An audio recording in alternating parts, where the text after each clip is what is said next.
Sean todos bienvenidos a esta clase de métodos de evangelismo. Estamos ya en la semana 7, ya casi terminando ya este curso.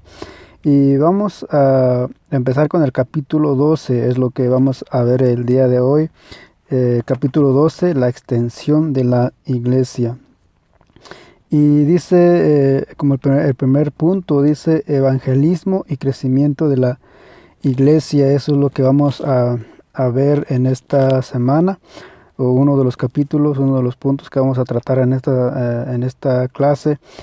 Y algo que llama la atención aquí es este párrafo que dice adentro de lo que es el propósito de Dios en el evangelismo. En el punto número 1 es evangelismo y crecimiento de la iglesia.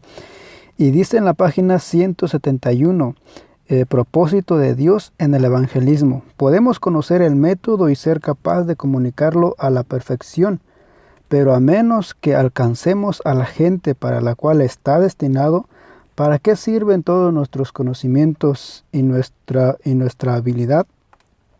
Si nos hemos dado cuenta de cómo comenzamos en este curso y a dónde estamos ya en estas clases, y cuando empezamos, lo primero que vimos, cuál era la relación de Dios en el evangelismo, cuál es la parte de Dios, dónde comenzó o quién comienza el evangelismo.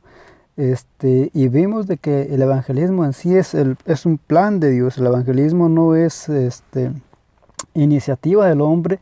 No es el hombre el que busca esta restauración o el que busca esa reconciliación con Dios, sino al contrario. Vemos de que el hombre allá en Génesis, al conocer su desnudez, al ver su desnudez y al ser conscientes o tener conciencia de que estaban desnudos, de todo lo que habían hecho, de todo lo que había sucedido, ellos se esconden de Dios o buscan la manera de cómo esconderse de Dios, de escapar, de huir y estar fuera del alcance de la vista de Dios, por ese pecado, por la desobediencia de ellos.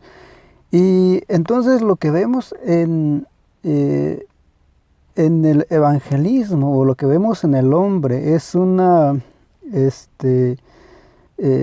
que el hombre busca esconderse, busca esconder su pecado. Y vemos, entrando en ese tema también, cómo cuando Dios empieza a tratar con ellos, y cada uno, por ejemplo, el esposo, el hombre le echa la culpa a la mujer, a su esposa, y la esposa le echa la culpa a la serpiente. Y vemos como que ese método o ese sistema de echarle la culpa a los demás, de no reconocer nuestra propia responsabilidad, no reconocer nuestra responsabilidad, para así buscar la reconciliación, o buscar un perdón, o buscar una solución, sino que lo fácil, digamos, es hacer responsable a otros de nuestra condición, de nuestra situación, de lo que a nosotros nos corresponde. Y entonces vemos de que el hombre no busca la reconciliación con Dios, no reconoce su pecado, no reconoce su desobediencia para con Dios y busca esa reconciliación, busca el perdón de Dios, sino que al contrario, el hombre se esconde y empieza a excusarse con los demás, empieza a responsabilizar a los demás por su conducta. Entonces en ningún momento el hombre tiene la iniciativa de buscar a Dios, de buscar ese perdón, de buscar ese acercamiento con Dios. Y uno de los escritores decía de que el hombre, que Dios es el que busca esa comunicación con el hombre. Y es Dios el que comienza todo esta manera, o busca la forma de cómo reconciliarse, de cómo reconciliar nuevamente, cómo restablecer esa comunión que se tenía al principio. Entonces vemos lo que el evangelismo en sí es iniciativa y es plan de Dios. En ningún momento decía, bueno, y lo que decía una escritora, de que a diferencia del cristianismo, una de las diferencias del cristianismo de otras religiones o de la mayoría de las religiones es de que, hablando del sacrificio, de que el hombre se acerca con un sacrificio a Dios, y Dios tiene que aceptar ese sacrificio. A diferencia del cristianismo, de que es Dios el que sacrifica y es el hombre el que tiene que aceptar el sacrificio, porque dice la Biblia de que Dios envió a su Hijo, el sacrificio fue Jesús, el Cordero fue Jesús. Entonces el hombre no sacrificó, sino que fue Dios el que se sacrificó para que el hombre aceptara ese sacrificio y así poder restablecer la comunión. A diferencia de otras religiones, que es el hombre el que lleva ese sacrificio, y es Dios que tiene que aceptar. En el cristianismo es diferente. Nosotros tenemos que aceptar el cristianismo, tenemos que aceptar el sacrificio de Jesús, el sacrificio de Dios, para poder restablecer la comunión, para poder entablar esa relación nuevamente con Dios, esa relación que se había roto en el huerto. Y todo esto es plan de Dios, toda la redención es plan de Dios, la salvación, el evangelismo, todo es plan de Dios. Y llegamos a este pasaje, o a este texto que dice, este párrafo que dice de que lo que hemos visto también acerca de la comunicación eficaz, de que tenemos que aprender o conocer lo esencial del evangelio también, tenemos que conocer lo básico de los temas principales. Por ejemplo, acerca del pecado, acerca de la salvación, acerca de Dios, de Satanás. Tenemos que conocer los temas o lo principal, lo básico sobre esos temas, para poder así presentarlo a las personas. Si nosotros no conocemos o no sabemos lo básico de esos temas, pues no vamos a poder comunicarlo también a las personas. Por lo consiguiente, pues nuestro mensaje no va a ser efectivo. Entonces tenemos que conocer lo básico, lo principal. Tenemos que tener un conocimiento básico acerca de los temas que vamos a hablar o de lo que vamos a llevar a las personas. Eso lo vemos, creo que más con las tiendas o con grupos que se dedican a la venta, de que ellos conocen su producto, ellos saben, conocen bien el producto que ellos van a ofrecer. Porque si si alguien le pregunta, bueno, ¿y este producto para qué sirve? ¿Qué es lo que contiene? ¿Para qué es? ¿Cómo lo tengo que usar? Y si esa persona no sabe, lo que no conoce lo que está vendiendo, pues ¿qué le va a decir al que le está vendiendo o al que quiere comprar? A lo mejor no le compre ese producto, porque pues si no sabe, ni el que lo está vendiendo sabe para qué sirve. Entonces, pues ¿cómo lo va a poder vender, o cómo lo va a poder ofrecer a otras personas? Y es lo mismo con el evangelio. Cuando nosotros vamos a tratar con las personas, tenemos que conocer lo básico, lo principal del mensaje, de lo que vamos a hablar, de lo que nosotros creemos, para poder ofrecérselos, para poder así explicarle a las personas y ellos puedan entender de lo que se trata, puedan entender el mensaje y puedan así puedan quedarse con esa impresión, o ellos puedan analizar, puedan o profundizar, puedan hacer preguntas o puedan interesarse sobre lo que nosotros estamos ofreciendo. Por eso es importante que nosotros sepamos o tengamos en mente lo básico de los temas principales de la Biblia. Y es lo que hemos estado viendo también a lo largo de estas semanas. Pero dice, volviendo a este pasaje, este párrafo, de que de nada nos sirve a nosotros conocer lo básico, de nada nos sirve a nosotros tener, o aún de nada nos sirve tener todo el conocimiento, conocer todos los métodos, saber todas las formas, tener una comunicación eficaz, podemos comunicarlo todo, podemos hablar bien y la gente nos puede entender, pero si nosotros no ponemos en práctica, si nosotros no lo llevamos a cabo, pues de nada nos sirve. Nosotros podemos conocer todo, saber todo, pero si no lo aplicamos a las personas, si no aplicamos lo que sabemos, pues de nada nos sirve. Y es lo que dice esta escritora. Dice de que podemos conocer el método y ser capaces de comunicarlo a la perfección, pero a menos que alcancemos a la gente para la cual está destinado, ¿para qué sirven todos nuestros conocimientos? Por eso dice ahí en Santiago 1:22, de que seamos hacedores de la palabra y no tan solamente oidores. Jesús hablando de una parábola acerca de el que hizo su casa en la arena y el que lo hizo en la roca. Dice que el que pone en práctica mis palabras lo compararé o será semejante a aquel que puso su casa sobre la roca.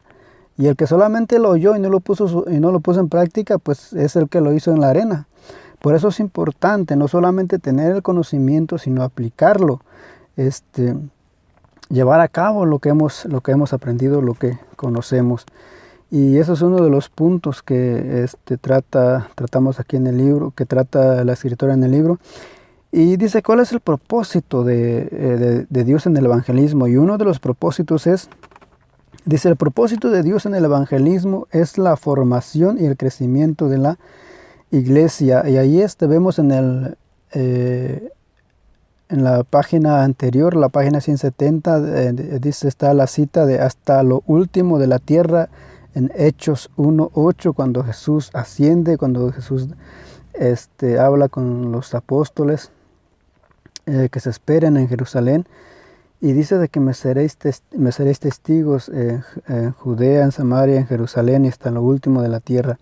Por eso este capítulo habla de la extensión, cómo extender la iglesia no solamente en la comunidad, sino extenderlo, llevarlo a lo último de la tierra, porque en el libro de Hechos estamos en esa etapa de lo último de la tierra. El evangelio ya fue predicado en Jerusalén, en Samaria, en Judea, y ahorita está en lo último de la tierra, y ahí es donde entramos también nosotros como testigos de Cristo, en llevar el evangelio a lo último de la tierra. Y ese es el propósito. Y dice, el propósito de Dios en el evangelismo es la formación y el crecimiento.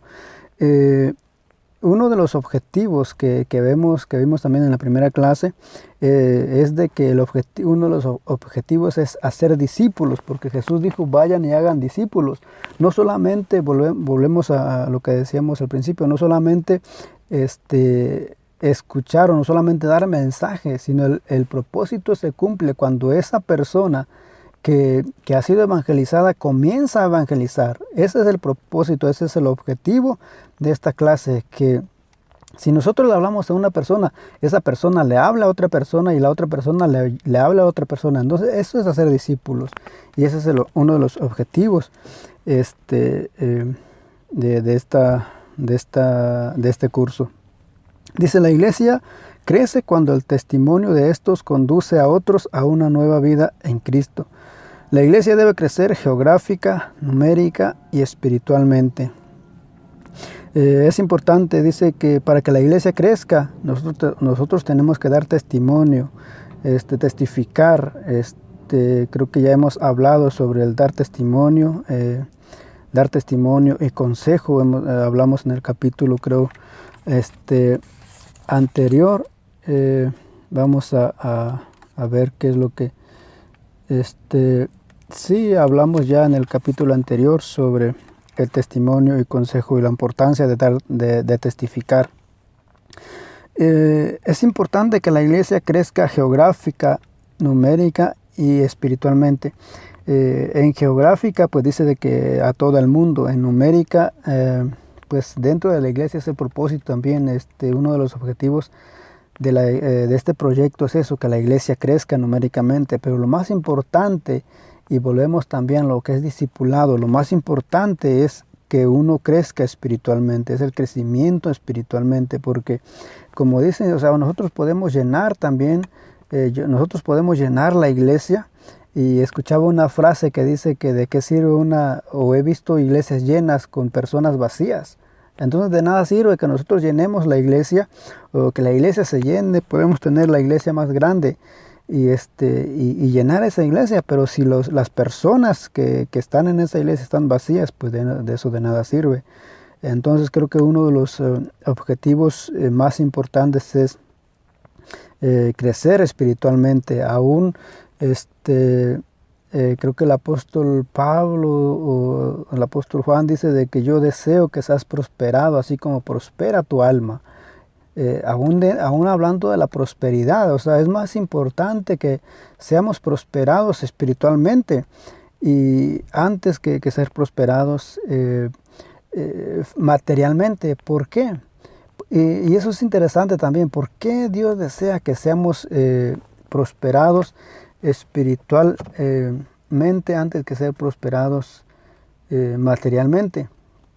Porque cuando nosotros tenemos, o sea, si nosotros no somos sanos espiritualmente, cuando nosotros nosotros seamos prósperos, no es que el dinero o la prosperidad nos corrompa. Dicen de que eso solamente va a sacar a flote en sí lo que somos. Porque si nosotros somos malos,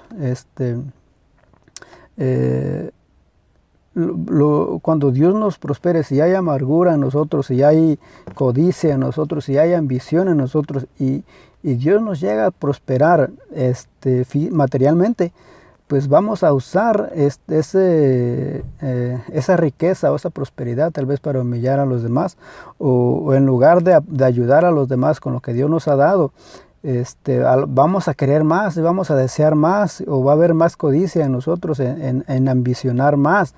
Entonces, pero si nosotros somos prósperos espiritualmente, si nuestra alma, nuestro espíritu está bien, está sano delante de Dios, por más riqueza que uno tenga, por más lujos que uno tenga, por más prósperos que uno sea, eso no nos va a importar, y al contrario, vamos a ayudar y vamos a tener el deseo de ayudar y vamos a hacer lo posible por ayudar a los demás. Por eso es importante que antes de que Dios nos prospere físicamente, seamos prosperados espiritualmente. Eso es lo más importante.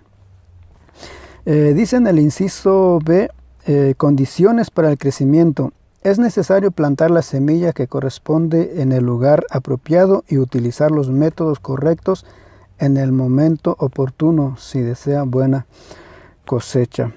Como sabemos, hay tiempos para cada fruto, para cada semilla, hay tiempos, hay estaciones y hay condiciones, hay lugares, también hay métodos que se tienen que usar, hay herramientas que se deben de utilizar para cada semilla, y así es también en el evangelismo. Dice la semilla, esto es importante también porque la semilla dice de que es la palabra. Sabemos de que la semilla es la palabra de Dios, pero dice que también no solamente la semilla es la palabra de Dios, sino que la semilla también somos nosotros.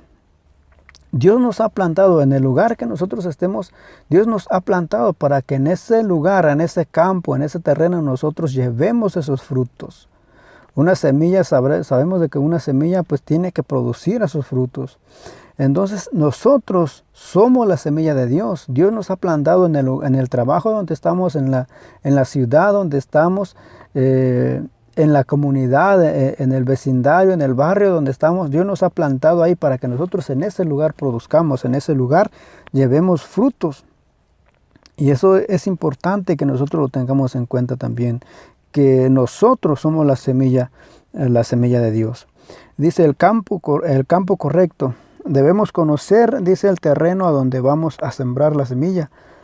Cada comunidad tiene sus propias características, su cultura, costumbres, estructura social, normas y creencias propias. Eso lo miramos también ya unas semanas antes, creo. Vimos acerca de conocer el lugar o la ciudad donde vamos a predicar o donde vamos a evangelizar, cuáles son las creencias de ese lugar, cuáles son sus costumbres. O sea, si nosotros tuviéramos la oportunidad de conocer o de investigar un poco en qué creen en ese lugar, cuál es su creencia, cuál es su condición espiritual, aún si podemos ver ya en lo espiritual qué es lo que se mueve en ese ambiente. Es importante conocer el terreno donde nosotros vamos a sembrar. El tiempo correcto, dice, Dios tiene su tiempo para la siembra y la cosecha en sus diversos campos. una de las cosas también que tenemos que tener en cuenta es de que nosotros en ocasiones solamente nos toca nos toca sembrar. Pablo dijo, yo sembré, Apolo regó, pero el crecimiento lo da el Señor. Entonces es importante que nosotros tengamos en cuenta de que a nosotros nos toca sembrar la semilla, pero a su tiempo Dios Dios va a dar el crecimiento y a su tiempo se va a cosechar. En Salmos dice de que irá andando y llorando el que siembra la semilla, pero volverá con gozo recogiendo las gavillas. Entonces tener en cuenta de que nosotros tenemos que sembrar solamente la semilla y Dios a su tiempo va a cosechar, vamos a cosechar esos frutos. Los métodos correctos. Dice, un método de evangelismo que es excelente para cierta comunidad no tiene por qué ser el mejor para otra. Algo que estaba mirando en una ocasión, estaba leyendo de que, no recuerdo si en China o en Japón está una de las iglesias más grandes, y creo que él usó el método de las células, y ese método, digamos, funcionó en ese lugar, pero ese mismo método no puede funcionar en todos los lugares, no puede funcionar en cualquier país, en cualquier ciudad, sino que uno tiene que buscar el método apropiado para cierta comunidad, para cierta ciudad, para cierto lugar. Por eso es importante de que dice de que un método puede servir en algún lugar, pero no necesariamente tiene que servir en otro lugar. Y como decía, nosotros podemos, hablando de físicamente, materialmente, en una ocasión allá en mi pueblo creo que llevaron unos pinos, dieron en la agencia, dieron pinos y para plantar. Bueno, ahí en la agencia dieron, el municipio dio pinos para plantar, y creo que algunos de los que quisieran llevar esos árboles, los llevaban y los plantaban a donde quisieran. Pero como el terreno donde nosotros estamos no es apto para este tipo de árboles, pues claro que esos árboles no crecieron ahí, no echaron raíces. Entonces, para cada semilla, para cada árbol, para cada fruto tiene un lugar, tiene un método para que eso produzca esos frutos o lo que nosotros esperamos. Es importante que tengamos en cuenta eso. Y un árbol, digamos, una semilla no puede crecer en cualquier lado, porque tiene su tierra, o tiene la tierra, o tiene una tierra especial o un lugar específico donde pueda crecer solamente, y no en cualquier lugar. Y dice zonas de responsabilidad. Vamos ya en el capítulo, bueno, antes de pasar con el otro punto, ahí en la página 172 está un cuadro donde dice la iglesia crece geográficamente, Hechos 1:8, Apocalipsis 7:9 y 10, numéricamente, Hechos 2:47, Apocalipsis 7:9 y 10, espiritualmente, Efesios 4:11 al 16 y 2:17 al 22. Y es lo que habla acerca del crecimiento, sobre la semilla y el campo. Bueno, las zonas de responsabilidad, esto también ya vimos en una capítulos atrás, ya vimos sobre zonas de responsabilidad, y es lo que solamente, o básicamente, es designarle una zona a cierta familia, a cierto grupo o ciertas personas. Algo que hacía Nehemías también cuando hablamos de la reconstrucción de los muros, dice de que Nehemías daba designó ciertas zonas o ciertos lugares de construcción para la familia que vivía en esa área. Entonces eso lo vemos también ahí con Nehemías, como él distribuyó el trabajo para las personas que estaban cerca de ese lugar.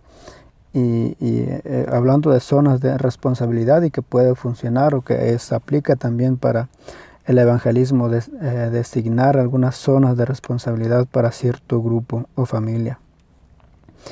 Y dice de movilizar a la iglesia y darle responsabilidades, bueno, que es básicamente lo mismo, involucrar a la iglesia. Y aquí habla de cómo cubrir también su zona. Y ahí da un mapa también, o un diagrama ahí, un mapa acerca de cómo cubrir eso.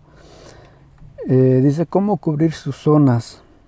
En la página 179 dice, circuitos de evangelismo, circuitos ocasionales y circuitos fijos.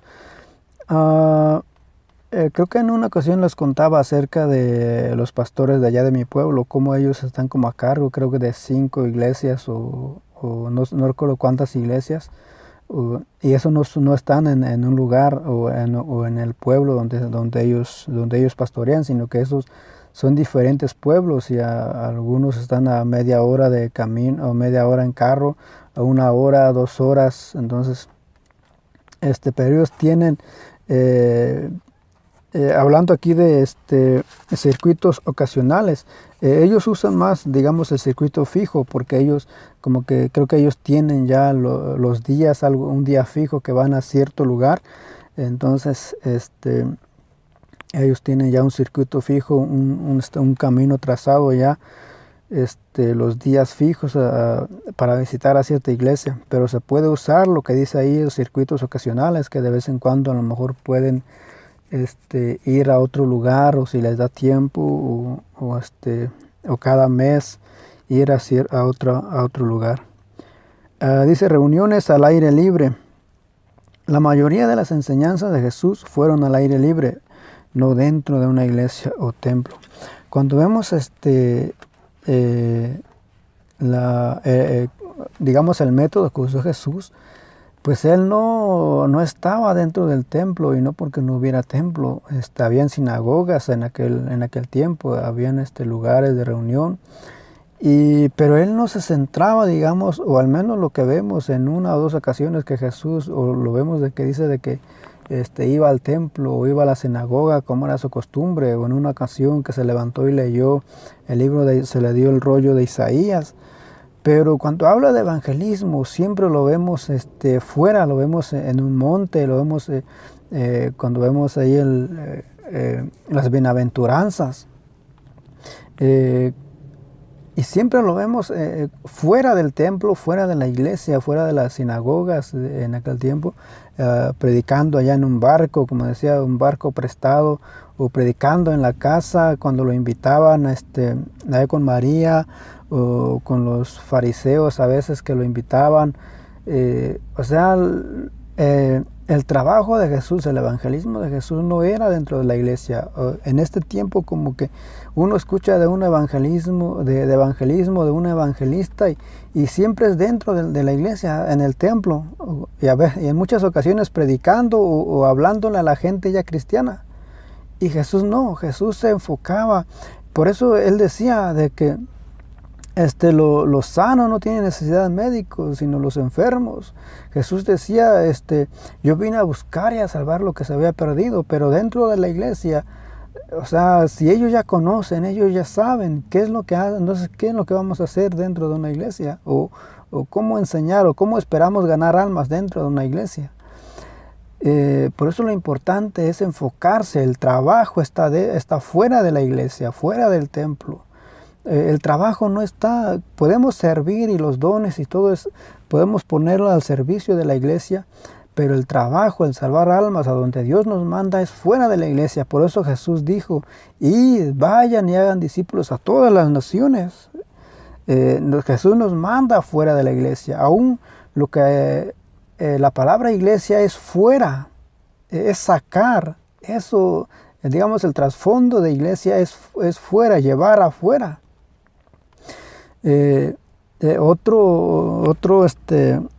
Otra frase que dice esta escritora también es de que si la iglesia o si las personas no pueden ir o no quieren ir a una iglesia, pues hay que llevarles la iglesia a ellos. Ese es el propósito de este curso, de lo que estamos aprendiendo, es para eso, para llevar la iglesia, para hablar a las personas que no quieren venir a una iglesia. Entonces, no enfocarnos y no cerrarnos dentro de la iglesia, porque eso no nos ayuda, o al menos para el crecimiento no ayudaría.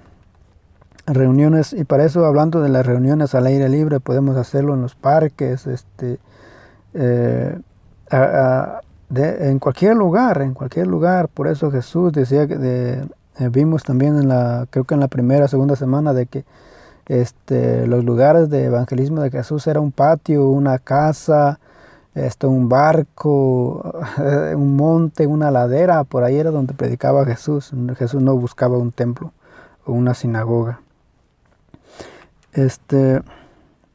Dice el esfuerzo evangelístico.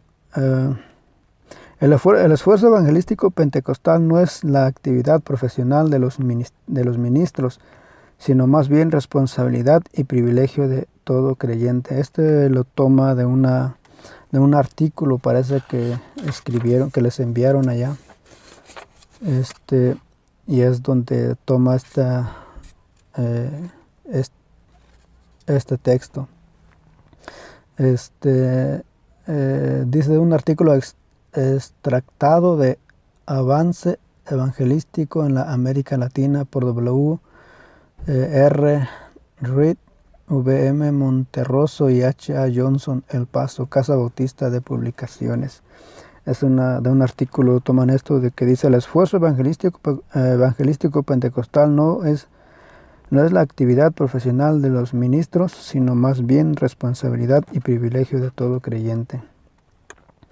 Creo que eso lo miramos también en una de las primeras clases, de que cuando la primera clase, cuando hacía la pregunta de qué es lo primero que se le viene a la mente cuando escucha la palabra evangelismo, y tal vez uno piensa de que no, pues el evangelismo es una persona, es un evangelista, es alguien que está llamado para ese ministerio.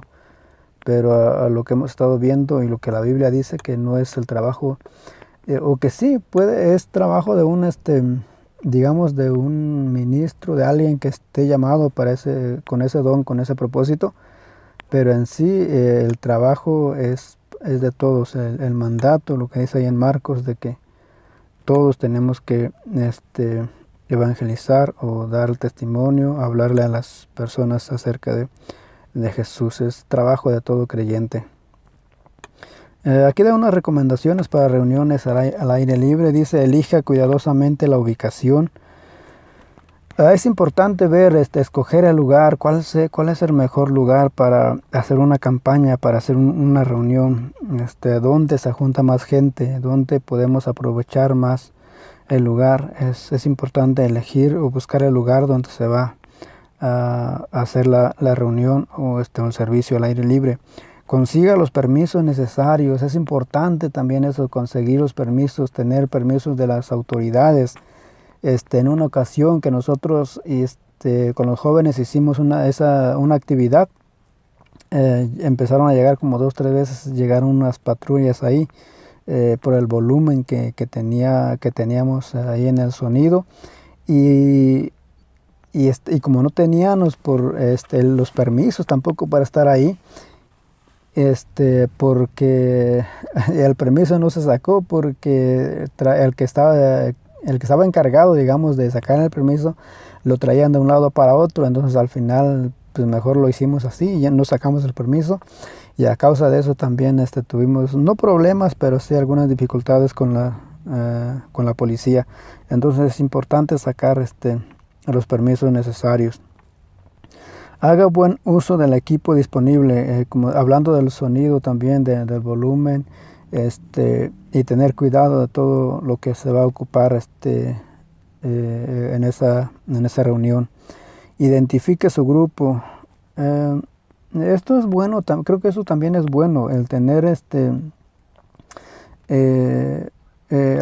bueno, al menos esta escritora dice de que algunos pueden tener, para saber quiénes están en el grupo, quiénes están trabajando en esa actividad, como tener un moño o puede ser alguna playera o una gorra o lo que sea. El punto es identificar, saber quiénes están involucrados en ese trabajo y así poder hacerlo mejor. Dice, planifique su programa. Es algo también importante. Tenemos que tener